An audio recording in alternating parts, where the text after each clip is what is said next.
Good morning, gang. Kevin here, Life22 Studios, and it is just a little before 6:30 a.m. It is the holiday week of Columbus Day in October. It's been a little chilly the last couple days. It's been a little rainy, a little, what you'd expect for an October. Some kind of, weather that you kind of imagine, like if you were, Christopher Columbus on a ship, right? Like you're sailing the ocean blue, like, yeah, that's sunny during the day, and then it's just kind of like miserable and rainy on certain days, and that's kind of what it's been. A little chilly, the big heat sink that is the ocean. But yeah, no, it is a Monday morning. It's actually a Tuesday, but it's the Monday morning of our work week. And I know a lot of you guys have been kind of just out there and just ready to get back to work. If you didn't already go back to work yesterday, which a lot of us did, a lot of us worked all day yesterday. So kudos to you who keep on working. I want to check in and see how your Sober October is doing. Let us know in the comments below.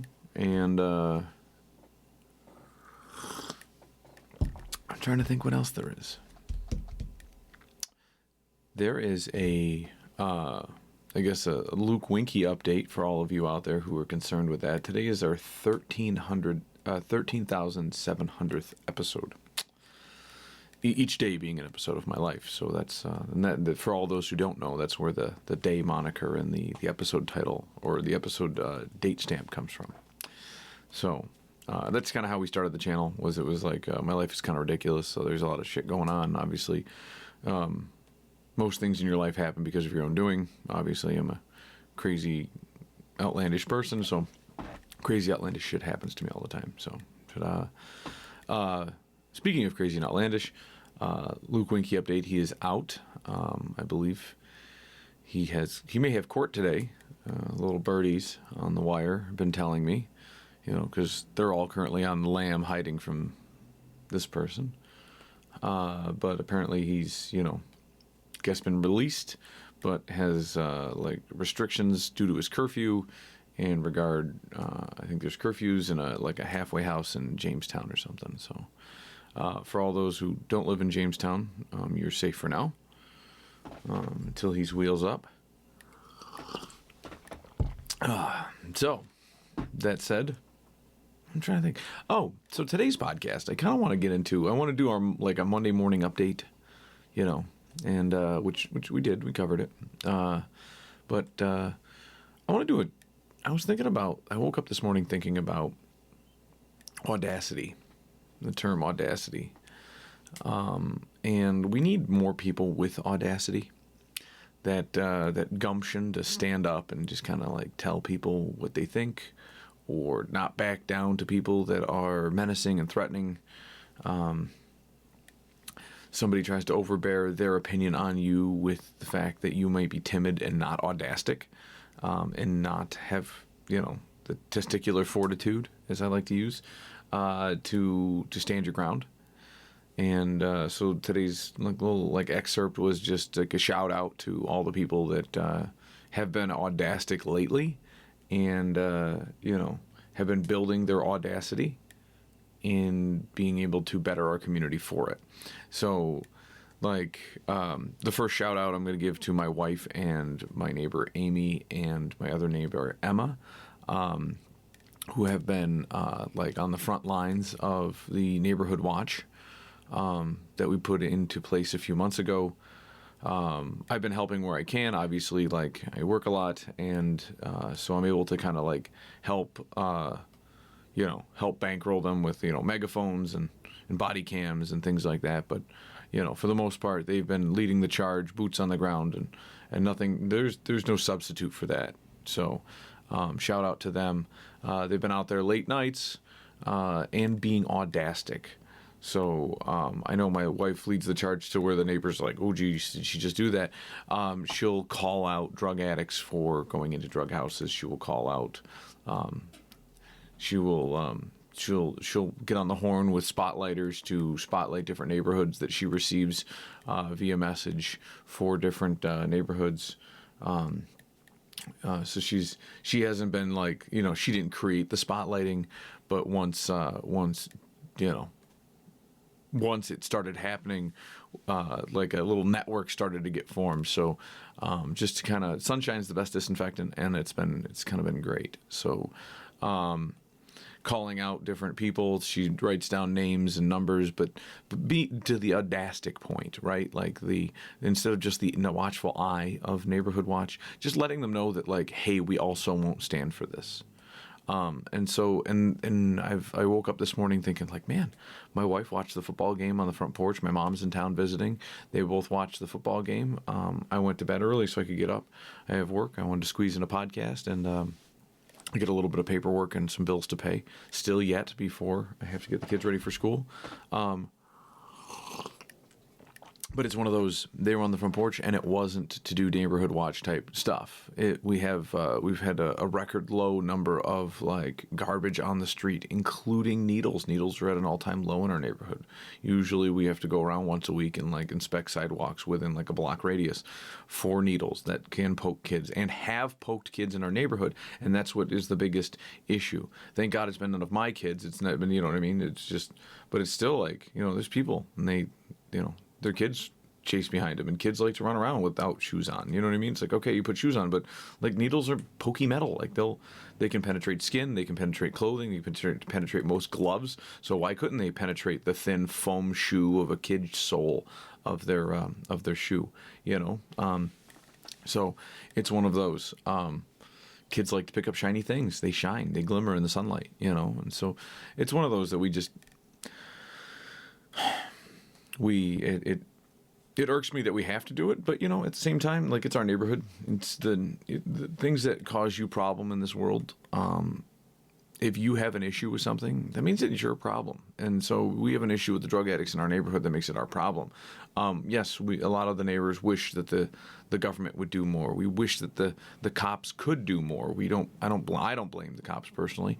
It's not their fault. Their hands are tied by New York State. New York State doesn't want drug addicts out of jail because if they're in jail, they can't vote for them. So, you know, the politicians. So it's one of those. But that Audacity behavior has been going great because it's just been an all-time low. And I know the weather's getting colder, but it hasn't been that cold. It hasn't been that cold. Like, this is like a new breed of drug addict that just hasn't died off in its first winter yet, right?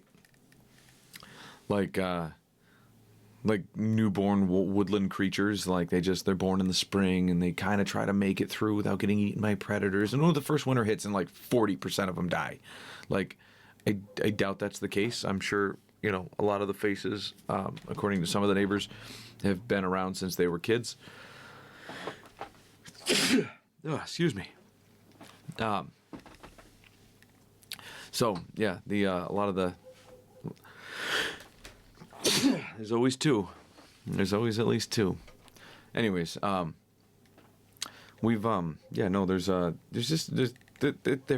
regulars. They're regulars. There's no way that, you know, a lot of them have been doing drugs for 40 years, 20 years at least. This ain't their first winter in Western New York, and so this is just not, you know, it's odd. Maybe it's just timing, I suppose, or the audacity of the neighbors and the Neighborhood Watch. So, shout out to them. And a shout out to Mr. Robert Kennedy. His audacity and take charge attitude to go and tackle things on the dikes. I don't always agree with what Rob posts about online. I don't agree with some of the people that he attacks and some of his tactics, but I do have to, I'm sure our politics probably are in line, but I do have to agree with Rob and give him some kudos on the way that he has cleaned up the dikes. And I know I've heard council members in the council meetings that I've listened to where he's spoken and kind of given them just an impromptu update at the public comment section, and how, like, normally they don't break rank and you know, comment on or reply to comments on the public comment. But, you know, the council president, Vernon Robinson, had mentioned in the last meeting, the last one that I had seen, I'm 2 meetings behind. No, I'm 1 meeting behind. Yeah, I'm watching the Charter Commission meeting. Yeah. Anyways, the last one that I had seen, he broke rank, and he even mentioned, he's like, I don't like to break rank, or but I do want to commendate Mr. Kennedy for his work and effort. And so, that means a lot. And it means a lot to the rest of us that he's kind of orchestrating these efforts to go down and just clean up the dikes. And his momentum is forcing, because sometimes, like, people ask stuff for the city all the time. So, like, people get mad, like, well, the city's not giving me garbage bags. The city's not giving me this. The city's not giving me that. Well, yeah, because, like, how many people, if they just walked in and said, hey, I need garbage bags, I'm going to go clean up the streets, like, they just, a lot of people are just, like, really just, they would just take those garbage bags and go home. And so, like, as a city, you don't just give out, stuff willy-nilly. And so I can understand a little bit of hesitancy from them, but then all of a sudden you make enough commotion.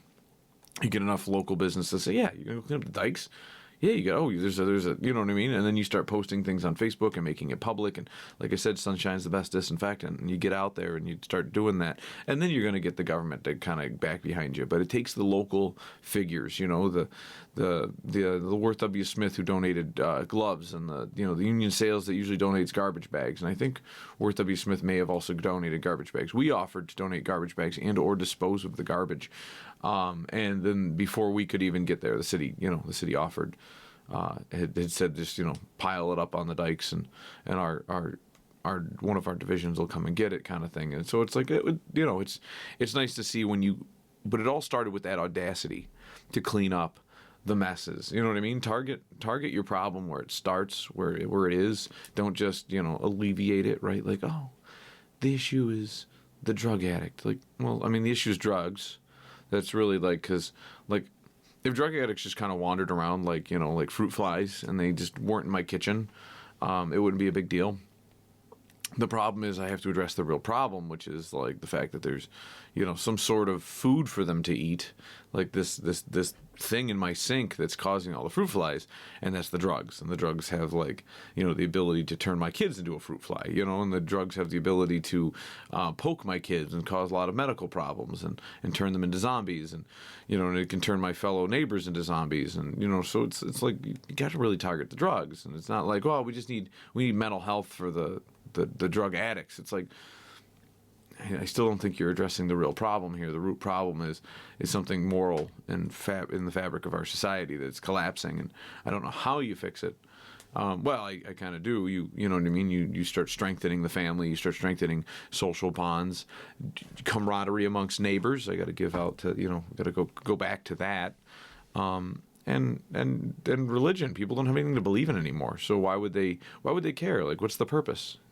We've all become nihilistic, and like, what does this life mean anyways, man? I'm just gonna be one worm chow in 100 years, 50 years, 20 years if you're on drugs.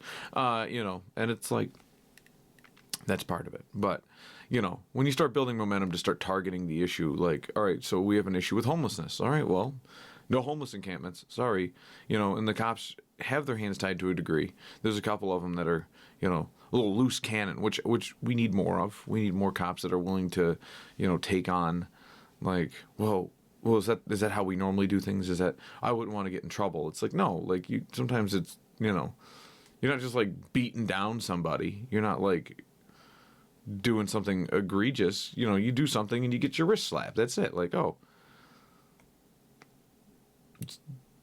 That's it. Like, it's super easy. You just, like, hey, well, we're not supposed to be any homeless people here. You're not allowed to camp by the dikes. The Army Corps of Engineers is property. The city is like a steward for policing it. You know what I mean? Like, just take care of it.